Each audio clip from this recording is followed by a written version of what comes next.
చిన్న వయసులోనే ఒక డిఎస్పీ అని ఫస్ట్ మీరు ఎన్సీసీ స్టూడెంట్ లాగా ఉన్నారు తప్ప పోలీస్ ఆఫీసర్ అనుకోరు. పోలీస్ ఆఫీసర్ అంటే కొంచెం కోపం ఉండాలి, ఇంకా స్టార్టింగ్ కాబట్టి తర్వాత తర్వాత వస్తుంది. కానీ చూడడానికి మాత్రం ఎన్సీసీ స్టూడెంట్ లాగా ఉన్నారు మీరు. ఓకే సరే, ఫస్ట్ పోలీసింగ్ పోస్టింగ్ మీరు గ్రూప్ 1 కన్నా ముందు సివిల్స్ రాశారు. అది రాస్తున్న సమయంలో గ్రూప్ 1 రాయడం, రాసిన వెంటనే ఫస్ట్ అటెంప్ట్లోనే ఈ పోస్ట్ రీచ్ అవ్వడం అనేది ఒక రోజు 2 రోజులు పడే కష్టం కాదు. అంటే మీ ఫౌండేషన్ 10th క్లాస్ దగ్గర నుండి క్రమేపీ ఆ విధంగా రావడం, ఈ స్థాయికి వచ్చారు. చాలామంది 10th క్లాస్ అయిపోయిన తర్వాత ఇంటర్మీడియట్ తర్వాత అప్పుడు తమ గోల్ ఫిక్స్ చేసుకుంటారు. దీంట్లో కొంచెం ఇబ్బంది పడుతుంటారు. మీరు ఫస్ట్ అటెంప్ట్లోనే గ్రూప్ 1 కొట్టడం వెనక మీ ఫౌండేషన్ 10th క్లాస్ స్టార్ట్ అయిందా, లేదు మీ అమ్మగారు నాన్నగారు చిన్నప్పటి నుంచే మీకు ఆ గోల్ మీకు రీచ్ అవ్వాలంటూ ఫీడ్బ్యాక్ ఇవ్వడం వల్లే మీరు ఈ గోల్ రీచ్ అయ్యారా? ఇక్కడికి వచ్చిన తర్వాత సాధారణంగా అమ్మాయిలందరూ కూడా పోలీస్ ఆఫీసర్ ఉద్యోగం అంటే ఎందుకు ఇది అంతా నైట్ డ్యూటీలు ఉంటాయి, తర్వాత పర్సనల్ లైఫ్ డిస్టర్బ్ అవుతుంది అనే భావనలు ఉంటారు చాలామంది. కానీ మీరు ఖచ్చితంగా ఇందులోకి వచ్చిన తర్వాత మీరు బయట విన్నది ఇక్కడ లోపలికి రెండింటికి తేడా ఉందా, లేదు బయట ఉన్నది ఇక్కడ నిజంగా అక్షరాలా జరుగుతుందా? ఈ 2 ప్రశ్నలు సమాధానం చెప్పే ముందు ఒకసారి విజయసాయి గారి కుటుంబ నేపథ్యం, ఈ పోస్ట్కి ఎందుకు అనుకున్నారు, తర్వాత ఈ ప్రిపరేషన్లో మీరు పడ్డ కష్టాలు ఏంటి, రెండింటికి రాశారు కాబట్టి యూపీఎస్సీ సివిల్స్ ఎలాగుంటుంది ప్రిపరేషన్కి, దాంట్లో ఉన్న సబ్జెక్ట్స్ ఏంటి, పబ్లిక్ సర్వీస్ కమిషన్లో ఉన్న ప్రిపరేషన్ ఏంటి, రెండింటికి వ్యత్యాసం చెప్పండి. తప్పకుండా అండి. ముందుగా మీరు చెప్పినట్టు నా పేరు విద్య అండి. మా స్వస్థలం తణుకు, వెస్ట్ గోదావరి జిల్లా, పక్కనున్న ఉండ్రాజవరం మండలంలోని పాలంగి అనే విలేజ్ నుంచి వచ్చానండి నేను. మా నాన్నగారి పేరు శ్రీనివాసరావు. ఆయన పంచాయతీరాజ్ ఇంజనీరింగ్ డిపార్ట్మెంట్లో సీనియర్ అసిస్టెంట్గా పనిచేస్తారండి. మా మదర్ పేరు ఝాన్సీ లక్ష్మి. గవర్నమెంట్ హై స్కూల్లో బయాలజీ స్కూల్ అసిస్టెంట్గా వర్క్ చేస్తారు. ఇద్దరు గవర్నమెంట్ ఎంప్లాయీసే. నాకు వేరే సిబ్లింగ్స్ కూడా లేరు. I'm the only child to my parents. So ఇద్దరు గవర్నమెంట్ ఎంప్లాయీస్ అయ్యేటప్పటికీ ఆ ఎన్వైర్న్మెంట్ అనేది, so love towards government job అనేది వాళ్ళకి ఆటోమేటిక్గా ఉంటుంది.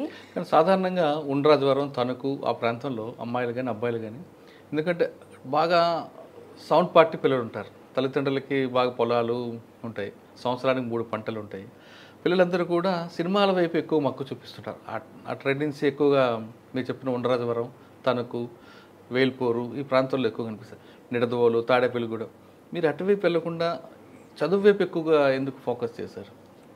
లైక్ మూవీస్ కూడా చూస్తానండి, బట్ నాకు మూవీ ఎక్కువసేపు చూసినా కూడా నిద్ర వస్తుంది. I don't enjoy movies much. So movie అనేది నాకు కైండ్ ఆఫ్ ఎంటర్టైన్మెంట్. ఒక 5-6 అవర్స్ ఒక స్ట్రెచ్లో చదువుకుంటున్నప్పుడు ఒక ½ అన్ అవర్ ఆర్ 15 మినిట్స్ ఒక ఎంజాయ్మెంట్ బ్రేక్గా తీసుకుంటాను. ఎవరికన్నా యూట్యూబర్ ఏదో ఒకటి చూడాలనిపిస్తుంది, బట్ ఆ ఎంజాయ్మెంట్ని ఈ వర్క్ అసైన్డ్ వర్క్ పెరిగిన ఏ ప్రాంతం అంతా కూడా అటువంటి ప్రాంతం కనిపిస్తుంటుంది కదా, మీకు అందులో అటువైపు వెళ్ళాలనిపించలేదు? యాక్చువల్లీ ఆ చుట్టుపక్కల అట్లానే ఉంటుంది, బట్ నా ఇంట్లో నా ఎన్వైర్న్మెంట్ అయితే మదర్ టీచర్ అయ్యేటప్పటికి సో మోర్ టువర్డ్స్ ఎడ్యుకేషనే ఫోకస్ ఉండేది చిన్నప్పటి నుండి. మీరు పుట్టి పెరిగిన ఊరంతా కూడా ఆ ట్రెండ్స్ ఎందుకు ఉంటుంది అంటే సినిమా షూటింగ్లు ఎక్కువ అవుతుంటాయి, ఎవరో ఒకరు సినిమాలకు వెళ్తుంటారు అనే ఆలోచనలు ఉంటారు కదా. అవునండి, బట్ స్టిల్ ఇంట్లో ఎన్వైర్న్మెంట్ మోర్ ఇంపాక్ట్ చేసింది నన్ను. ఎప్పుడు పేరెంట్స్ ఊర్లో సినిమా షూటింగ్లు ఏమి జరిగాయి? ఏమున్నాయి? సో ఒంగోలు గీత అట్లాంటివి జరిగాయి, బట్ నాకు క్లియర్గా ఐడియా లేదు ఏ మూవీస్ ఏంటి అని. చిన్న రాయుడు చాలా సినిమాలే కదా, వెంకటేష్ బాగుంటుంది కదా ముగ్గురు కూడా మీది? బాగుంటుందండి చూడడానికి. కానీ అమ్మ నాన్న ఎక్కువ గవర్నమెంట్ ఎంప్లాయ్ కాబట్టి ఆ భావన అందులోకి వచ్చు, ఆ బాటలోకి. గుడ్. 10th ఎక్కడ చదివమ్మా? 10th వరకు తణుకులోనే చదువుకున్నానండి. కేకేఆర్ గౌతమ్ కాన్సెప్ట్ స్కూల్లో 10th వరకు చదివాను. దాని తర్వాత ఇంటర్మీడియట్ విజయవాడ శ్రీ చైతన్యకి వెళ్ళాను.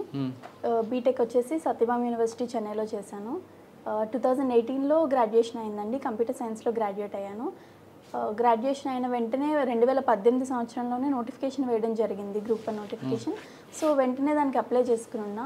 ఫస్ట్ నుండి అయితే చిన్నప్పటి నుండి సివిల్స్ వైపు వెళ్ళాలనే మోటివేషన్ ఉండేది. సో బీటెక్ అవ్వగానే వెంటనే ప్రైవేట్ జాబ్ కూడా వచ్చిన నేషనల్ పేమెంట్స్ కార్పొరేషన్ ఆఫ్ ఇండియాలో జాబ్ వచ్చింది, బట్ అది కూడా తీసుకోకుండా ఇటు సైడ్ గవర్నమెంట్ సెక్టర్ సైడ్ వచ్చాను. సత్యభామ యూనివర్సిటీలో మీరు చదువుతున్నప్పుడు మంచి క్యాంపస్ సెంటర్స్ వచ్చాయండి. వచ్చారా? చాలా క్యాంపస్లు వచ్చినాయండి, ప్రైవేట్ క్యాంపస్. అలాగే కాకుండా మోస్ట్ ప్రెస్టీజియస్గా తీసుకుంటారు మా కాలేజ్ వాళ్ళు. National payments corporation of India అనేది సెంట్రల్ గవర్నమెంట్ కిందకి వస్తుంది అనమాట. అది క్యాంపస్ రిక్రూట్మెంట్ చేస్తున్నప్పుడు దాంట్లో కూడా వచ్చింది. సో బట్ అది కూడా ఇంకా వెళ్ళొద్దు, జస్ట్ సివిల్స్కి వన్స్ జాబ్లోకి జాయిన్ అయిపోయాక ఈ మోటివేషన్ అనేది ఉండదు కదా, మళ్ళీ చదువులోకి బ్యాక్ టు స్టడీస్ రాలేము అనేసి ప్రిపరేషన్కి వచ్చేసాను డైరెక్ట్గా. వచ్చి రాగానే యూపీఎస్సీ ప్రిపేర్ అవుదామని చెప్పి స్టార్ట్ చేయగానే గ్రూప్ 1 నోటిఫికేషన్ పడింది. పడడంతో రెండు ప్యారలల్గా చదవడం మొదలుపెట్టాను. యూపీఎస్సీలో ఏం తీసుకున్నారు మెయిన్? యూపీఎస్సీలో సోషియాలజీ ఆప్షనల్ తీసుకున్నాను. సో మిగిలిన జనరల్ స్టడీస్ పేపర్స్ అన్నీ కామన్ ఉంటాయి ఏపీపీఎస్సీకి యూపీఎస్సీకి. బట్ ఏపీపీఎస్సీలో in addition to general studies AP syllabus స్పెసిఫిక్గా ఉంటుంది. ఏపీ సిలబస్ కూడా అడిషనల్గా చదవాల్సి ఉంటుంది. Economy or history or other సబ్జెక్ట్స్లో ఏపీ గురించి స్పెసిఫిక్గా చదువుకోవాలి. 2018 నుంచి మీరు ప్రిపేర్ అయ్యారు కదా, ఎన్ని గంటలు కష్టపడ్డారు? అంటే ఎగ్జామ్ ఎంత డిస్టెన్స్లో ఉన్నా, ఒక 6 monthsలో ఎగ్జామ్ ఉన్నా కూడా ప్రస్తుతం ఎప్పుడు మనం ఒక 7 to 8 hours కన్సిస్టెంట్గా చదవాలండి. లైక్ ఈ ఎగ్జామ్స్కి మోర్ ఏం ఇంపార్టెంట్ అంటే కన్సిస్టెన్సీ. ఒక 2 రోజులు చదివేసి ఇంకొక రోజు బ్రేక్ తీసుకొని, 4 రోజులు చదివి 2 రోజులు బ్రేక్ తీసుకునే కైండ్లో ఉంటే you will not be able to crack the exam అనేసి this is what toppers told in their interviews. అదే ఫాలో అయ్యాను. కన్సిస్టెంట్గా 7 to 8 hours అయితే చదివేదాన్ని ఎవ్రీడే.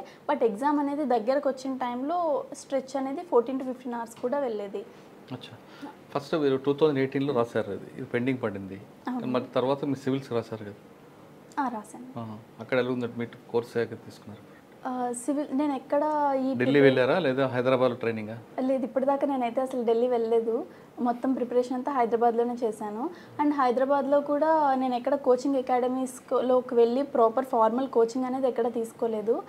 జస్ట్ నాకు నేనుగా టాపర్స్ చెప్తారు కదా ఇంపార్టెంట్ బుక్స్ ఇవి, సోర్సెస్ ఇవి అనేసి, ఆ సోర్సెస్ నుంచి తరోగా ప్రిపేర్ అయ్యేదాన్ని. ఆఫ్టర్ ప్రిపరేషన్ తర్వాత to test my level test series రాసేదాన్ని.